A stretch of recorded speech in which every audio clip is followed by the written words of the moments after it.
my friends, we gather today not to learn something new, but to remember what has always been true. For centuries, mankind has lived under a gentle but persistent illusion, an illusion that has shaped our prayers, our fears, and our deepest desires. We have believed that God is with us. We have believed that somewhere, somehow, just beyond the reach of our fingertips, there is a presence moving toward us, guiding us, helping us. If only we can attract it, if only we can please it, if only we can call it into our circumstances. But let us pause and look within for a moment. When you say God is with me, who is the me that God must come to? Who is this separate being standing outside the divine embrace? The moment you say, God is with me, you have already accepted a duality that does not exist in spiritual reality. You have placed God on one side and yourself on the other, and you have begun the long, weary journey of trying to unite what was never separate. This, my friends, has been the central misunderstanding of the spiritual life. We have imagined a God who travels, a presence that comes and goes, a love that responds to our cries only when we have prayed hard enough or lived well enough. And because we believe this, we live in fear. We live in self-doubt. We live in a constant state of trying to get what is already ours. Let us begin right here at the opening of this work, together with a truth that can dissolve a lifetime of seeking. God is not merely with you. God is being you, the very life that beats your heart, the intelligence that animates your mind, the love that longs to express through you, that is the presence you have been calling God. It has never been outside you. It has never been distant. It has never been separate. You see, the spiritual journey is not the attempt to bring God closer. It is the quiet recognition that God could never be absent.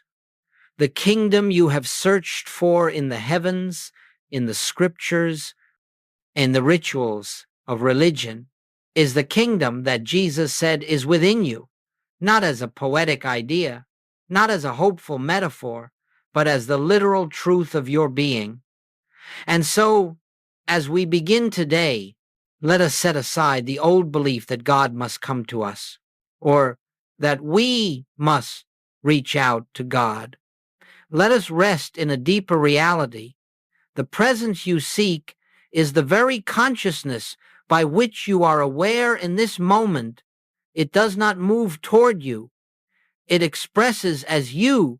We are not here to invite God into our lives.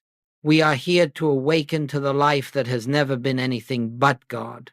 Let us go deeper now, if we are to understand the nature of this presence that lives us.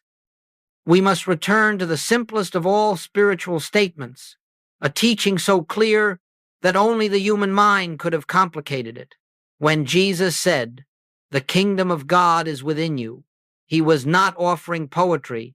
He was not speaking symbolically. He was revealing the central fact of spiritual life, that the fullness of God, the wholeness of God, the infinitude of God is not a distant realm to be reached after death or earned through righteousness. It is the very essence of your being in this moment. The kingdom is not something you travel toward. It is not something you acquire. It is not something that descends upon you when your prayers are perfect enough. The kingdom is the divine consciousness, expressing as the life you call I. And because this kingdom is within you, every attempt to seek God outside yourself must fail. You cannot find what you already are. You cannot import the presence that is already shining at the core of your being. This is why so many seekers wander endlessly.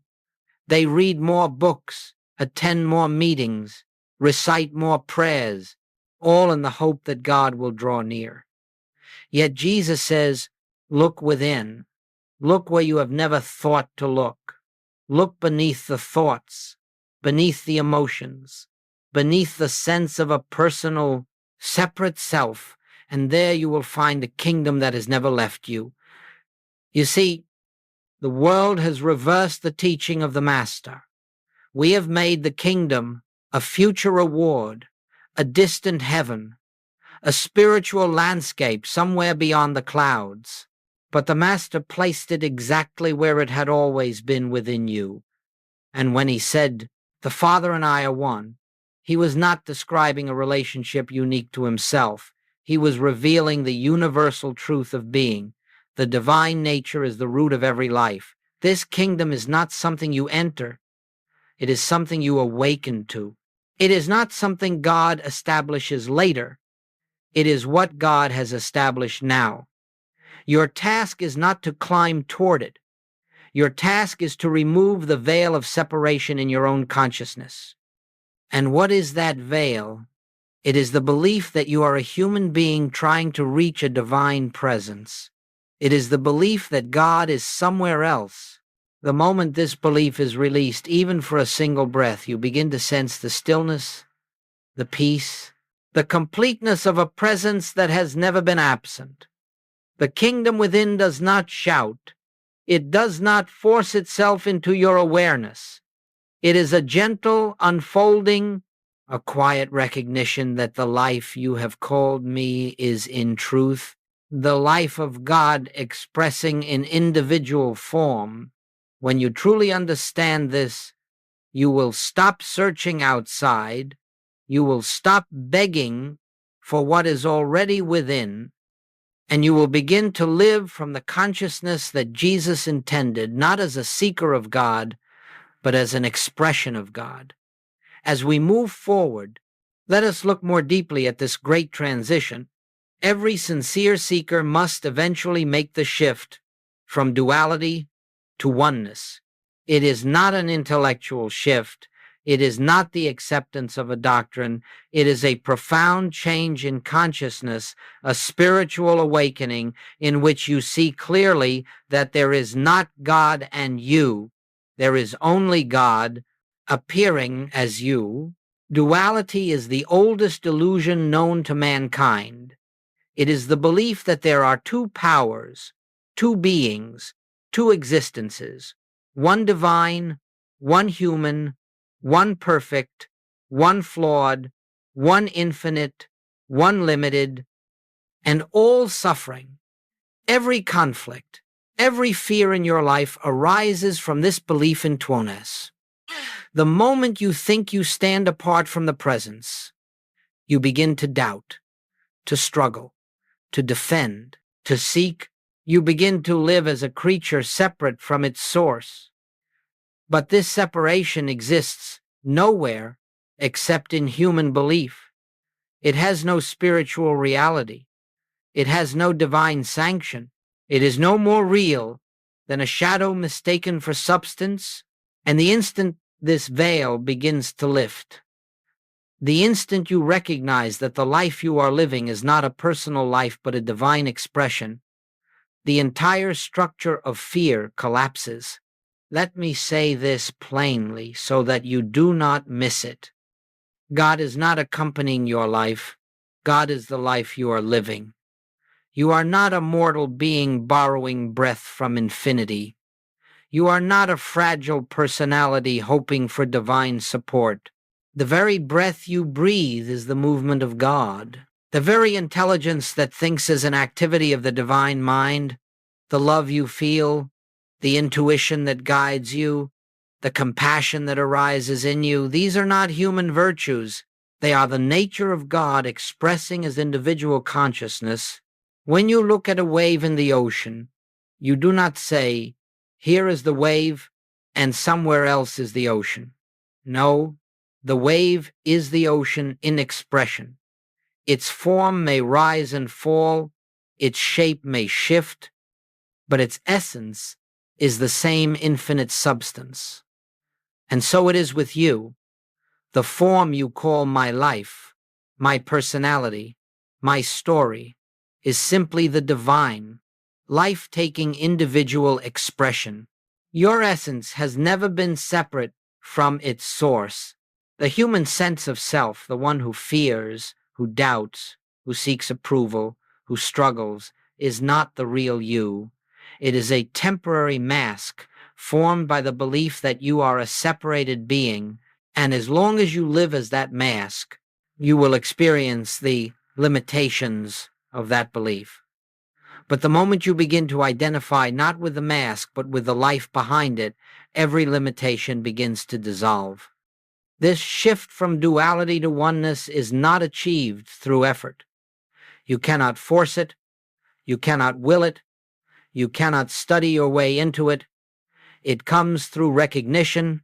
It comes through the quiet inner knowing that what you have called I all your life is, in truth, God appearing as you.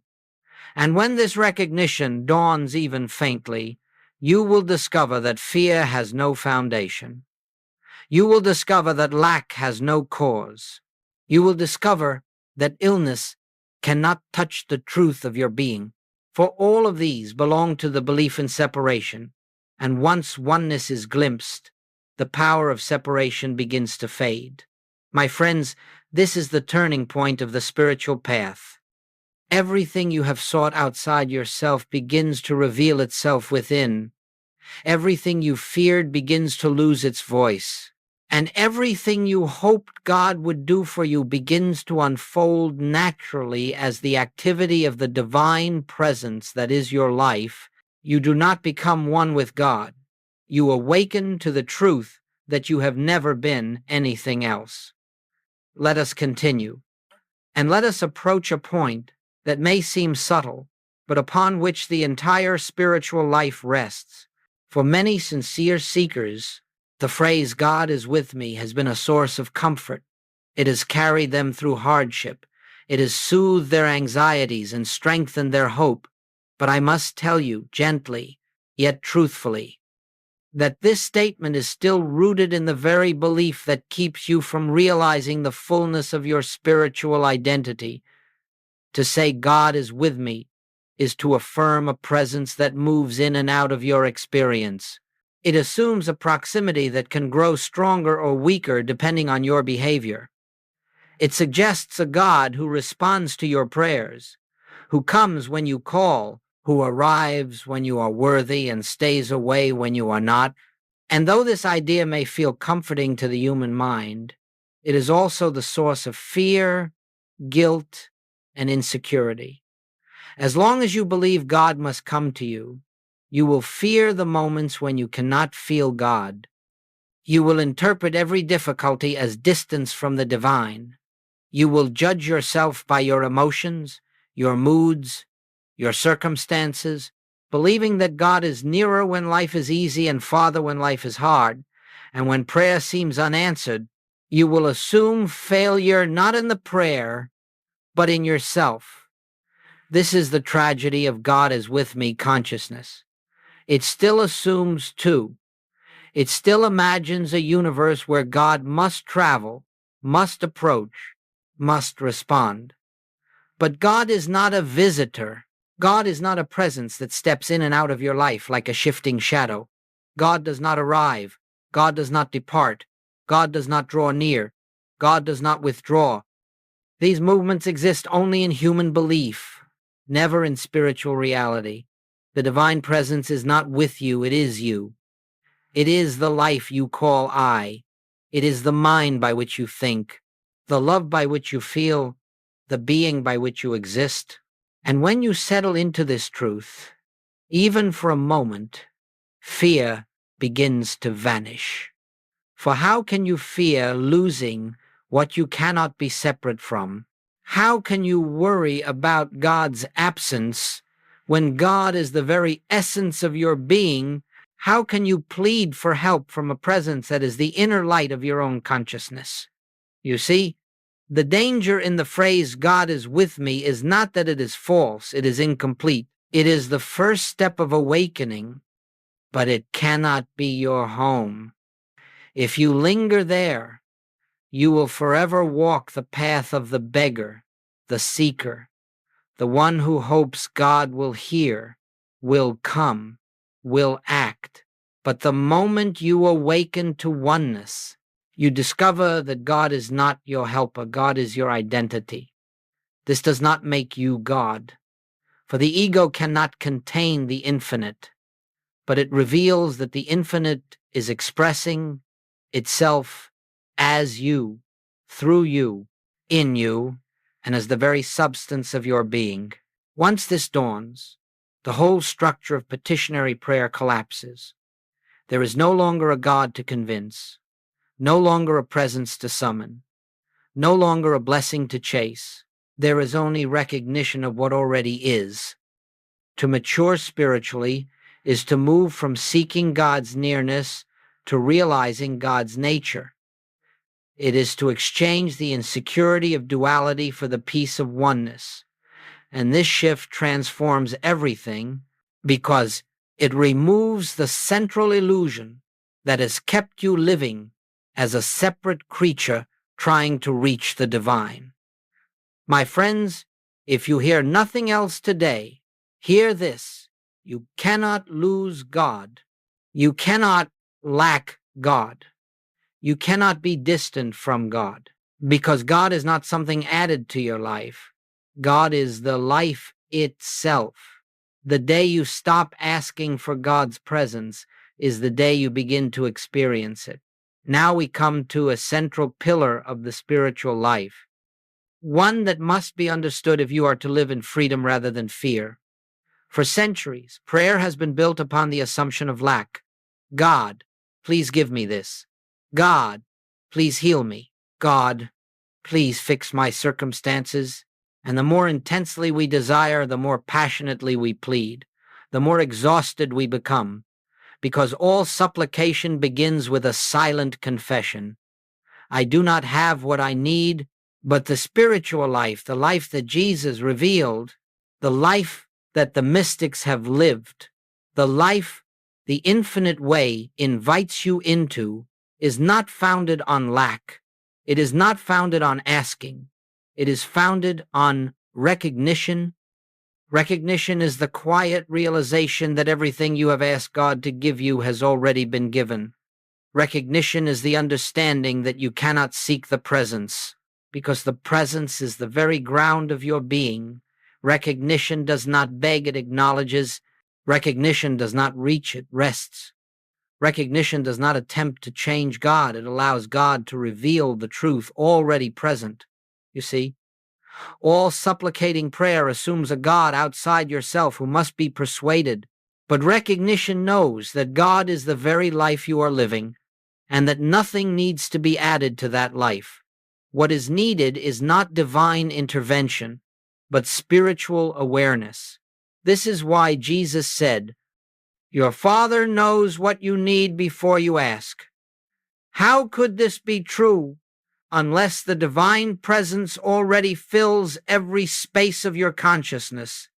And if that presence is already complete, already perfect, already fully expressing its wholeness, then what prayer could you possibly offer that would improve upon what God already is? And so the prayer of recognition is simple. It begins with stillness. It begins with the willingness to stop trying to achieve what is already true. It begins with a pause, a breath, a moment of surrender in which the mind ceases its frantic activity and yields to the deeper knowing within. In that moment, you do not say, "God, please be here." You rest in the awareness God is the very presence of this moment. You do not say, "God, please heal me." You rest in the awareness the life functioning in me is already whole. You do not say, "God, please guide me." You rest in the awareness. Divine intelligence is the mind by which I think. Recognition is not a technique. It is not a ritual. It is the natural state of consciousness once separation has dissolved, and every time you return to recognition, even for a few seconds, you are stepping into the kingdom. You are dropping the illusion that you stand outside your own source. Understand this. Supplication reinforces the belief in a limited, needy self. Recognition reveals the truth of the self that has never needed anything because it has never been separate from its own infinite supply. Let me offer a simple way to begin. Several times during the day, stop for just a few breaths and allow this inner truth to arise. The presence I seek is the presence I already am. You need not say it loudly. You need not say it perfectly. You need not feel anything at all. Simply acknowledge, simply recognize, simply rest. And you will find that as recognition becomes your way of life, fear begins to lose its authority. Anxiety loses its grip. Confusion softens. And the subtle but unmistakable guidance of the divine presence begins to reveal itself in your thoughts, your actions, and the unfolding of your day. My friends, you have spent many years asking. Now begin to discover the joy of recognizing. Let us now consider what happens practically, tangibly, unmistakably, when the consciousness of God shifts from being something outside you to the recognition of God as your very life. For this is not theory. This is not philosophy. This is not the memorizing of spiritual ideas. The moment you stop living as a separate creature and begin to rest in the truth of divine identity, everything in your life begins to take on a different tone, a different rhythm, a different quality of unfolding. The first transformation you will notice is this: fear begins to dissolve. Fear can survive only where separation is believed. Fear requires a me who must face life alone, who must protect, defend, and control. But when you recognize that the life living you is the same infinite presence that has formed galaxies and guides the stars, fear loses its foundation.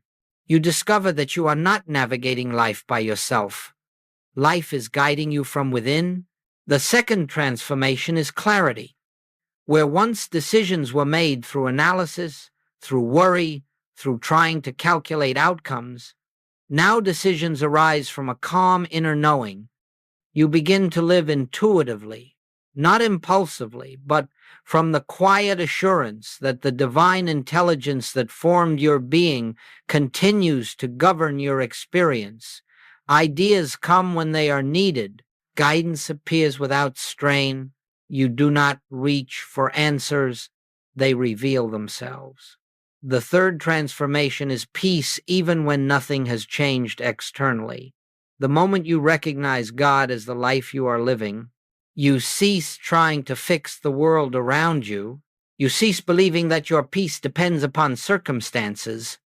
You discover that peace is the nature of the divine presence itself, and that presence is the ground of your being.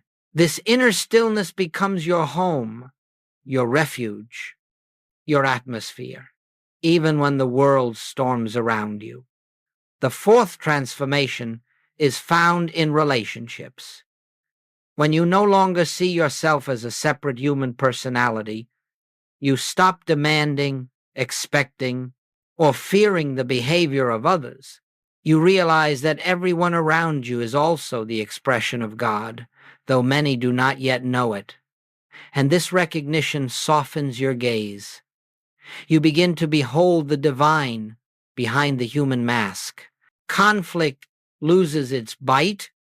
Judgment loses its power. Compassion rises naturally, not as an emotional effort, but as the very nature of the presence expressing itself as you. The fifth transformation is supply. When you no longer see yourself as a limited human being trying to acquire good, but as the expression of the infinite source itself, lack loses its meaning.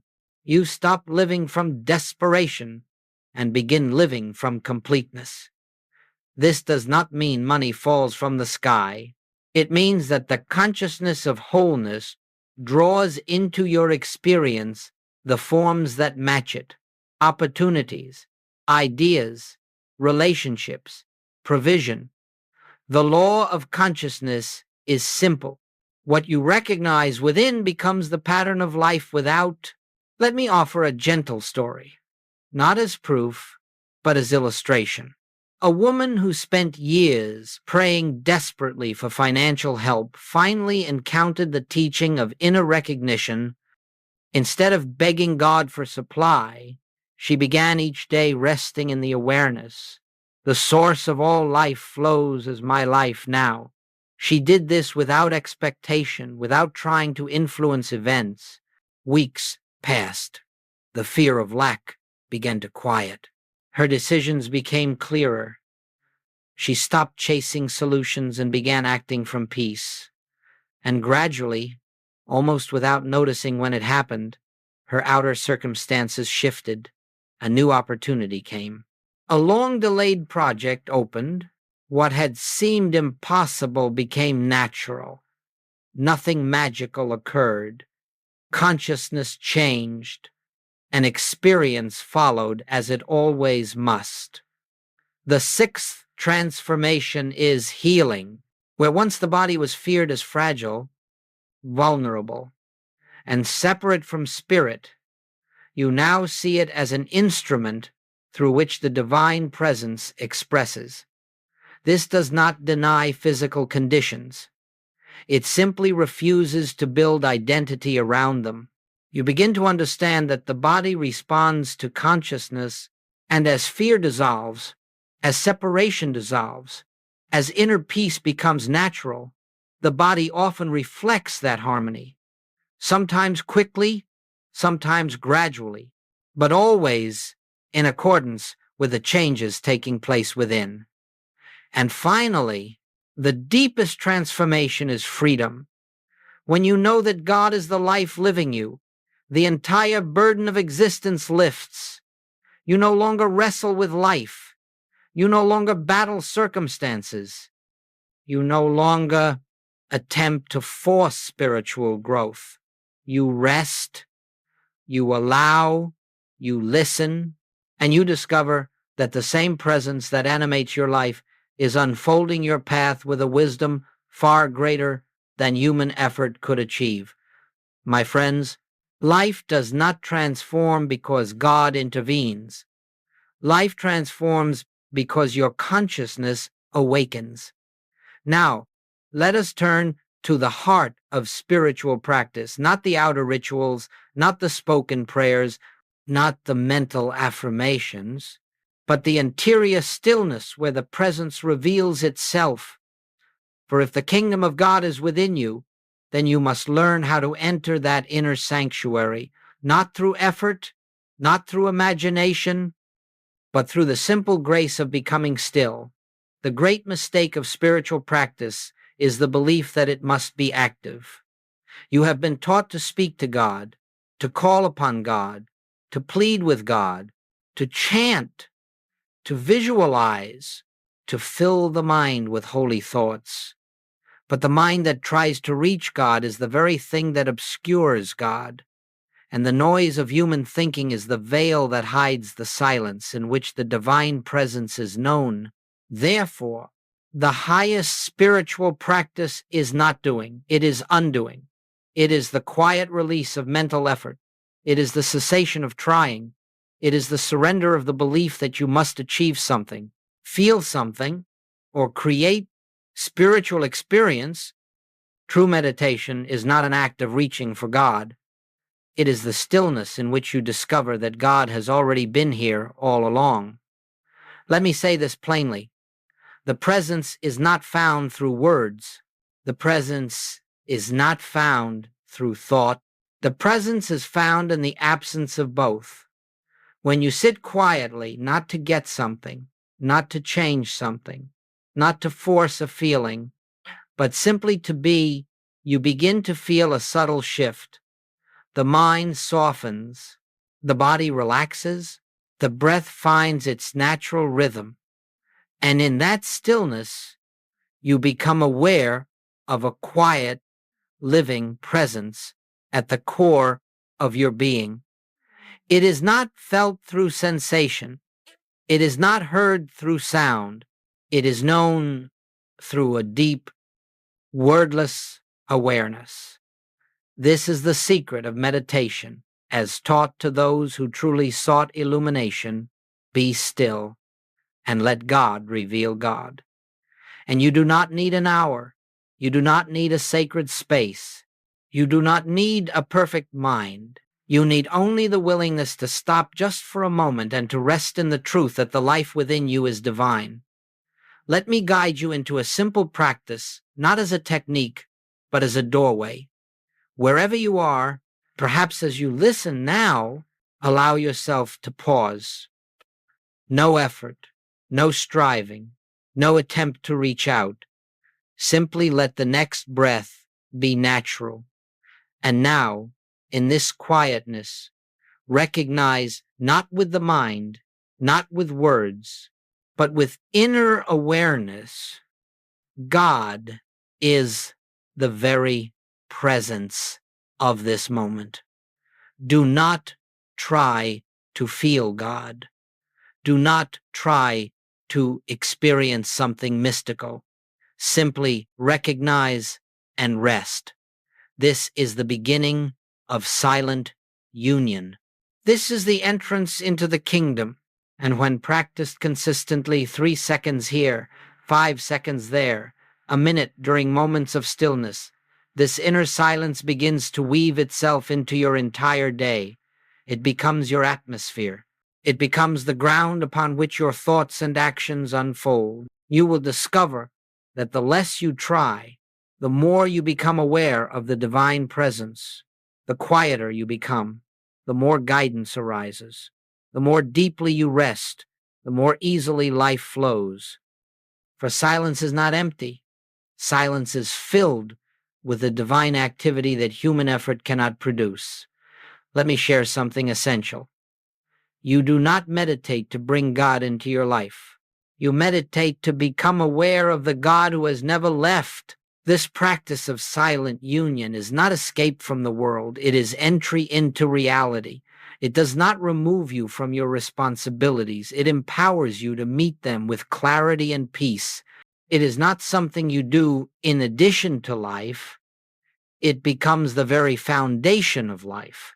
And as you return to this silence throughout your day, between tasks, in moments of uncertainty, before speaking, before acting, you will find that solutions arise without effort, opportunities appear without strain, and peace remains even amid challenges. Why? Because you are no longer living from a human sense of self. You are living from the presence within. This is the true meditation. This is the doorway to the kingdom. This is the practice that dissolves the illusion of separation and reveals the oneness that has always been the truth of your being. Now that we have entered the silence together, let us speak of what comes next, not merely the recognition of God within, but the living of that truth in daily experience. For spiritual awareness is not confined to the quiet moments. It is meant to be carried into every action, every conversation, every circumstance of life. The purpose of realization is not to retreat from the world, but to illuminate it from within. The question is not, how do I act more spiritual? The question is, how do I allow the divine presence to express itself as my life? This is the essence of oneness. Not that you adorn yourself with spiritual words or practices, but that you stop living as a separate self and begin to yield to the deeper life that seeks to express through you. You do not become divine. You permit the divine nature already within to shine unobstructed. When you live as the expression of God, something beautiful happens. Your actions lose their strain, your efforts lose their desperation, your decisions lose their confusion. For you are no longer acting from personal will, you are flowing from the inner presence. Consider this. The branch does not struggle to bear fruit. It does not demand strength, nor plead for nourishment, nor worry about the seasons. It simply abides in the vine, and the life of the vine expresses as the fruit. So too, when you abide in the inner presence, when you recognize yourself as the expression of the divine, your life begins to bear its natural fruit without effort. Let us explore how this unfolds in daily living. In your work, you stop asking, "What should I do?" and begin listening inwardly. What would love express here? What would intelligence reveal here? What is the next effortless step? Actions arise without anxiety because they do not come from the limited human mind. In your relationships, you cease projecting your fears, expectations, and insecurities onto others.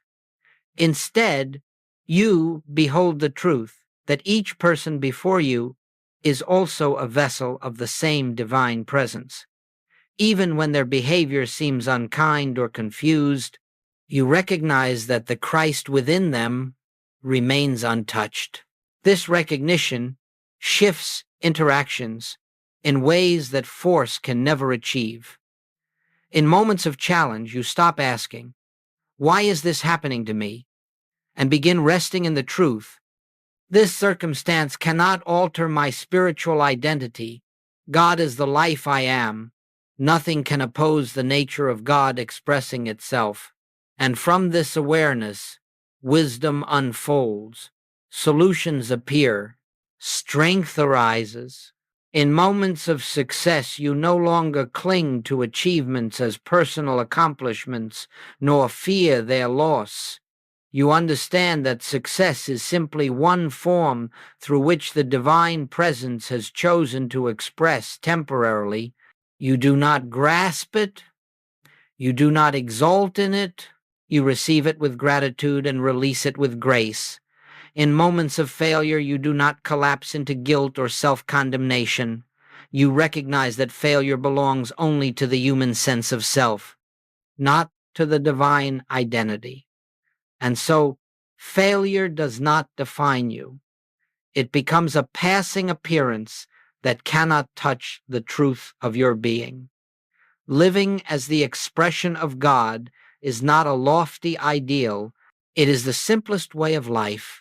It means you cease trying to be something holy, wise, good, successful, and instead recognize that everything God is already seeks expression through you. You do not have to force compassion. Compassion flows naturally when you stop defending yourself. You do not have to force patience. Patience appears when you rest in inner peace. You do not have to force love. Love expresses itself when you recognize your unity with all life.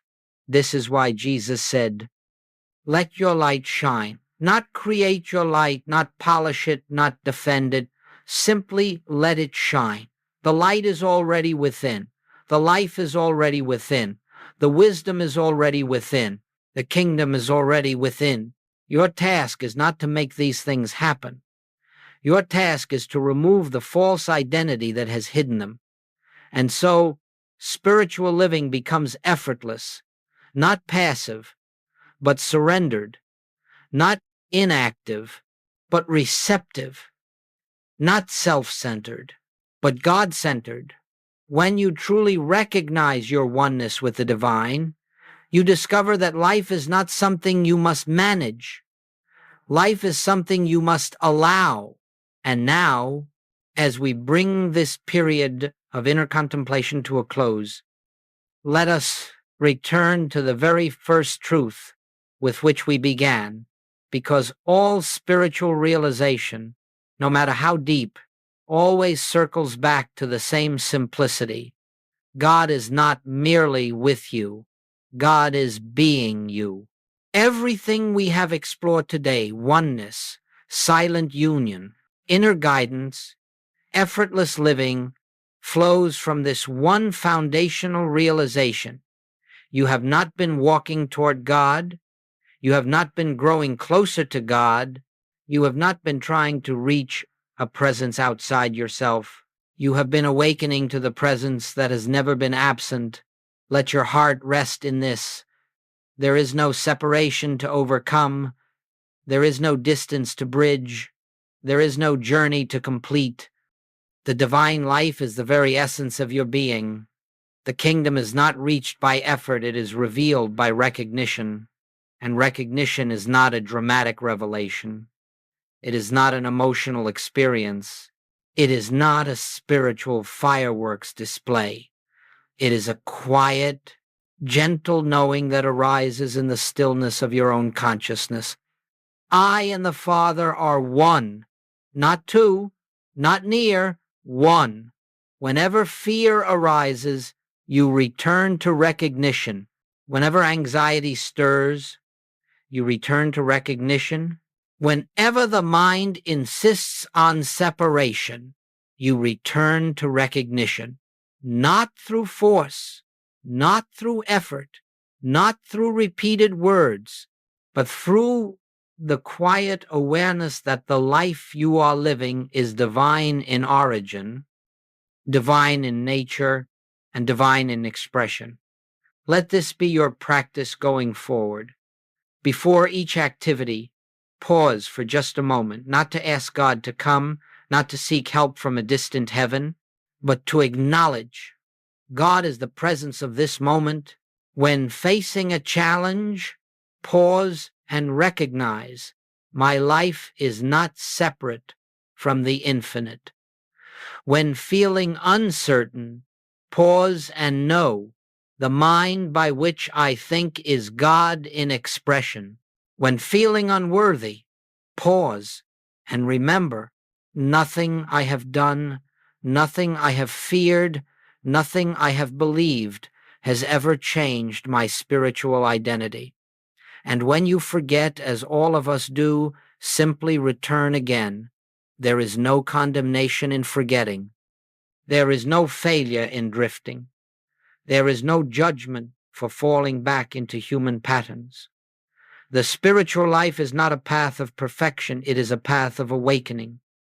Each time you remember, the veil thins. Each time you recognize, the light grows stronger. Each time you rest in the presence, the illusion of separation weakens, and eventually, gradually, naturally, the truth becomes your home, your atmosphere, your way of living. You no longer try to remember God. You no longer struggle to find God. You simply know. And from that knowing, everything in your life begins to unfold with the effortless grace of the divine presence, expressing itself through you. So let us end where all true spirituality begins, with quiet recognition.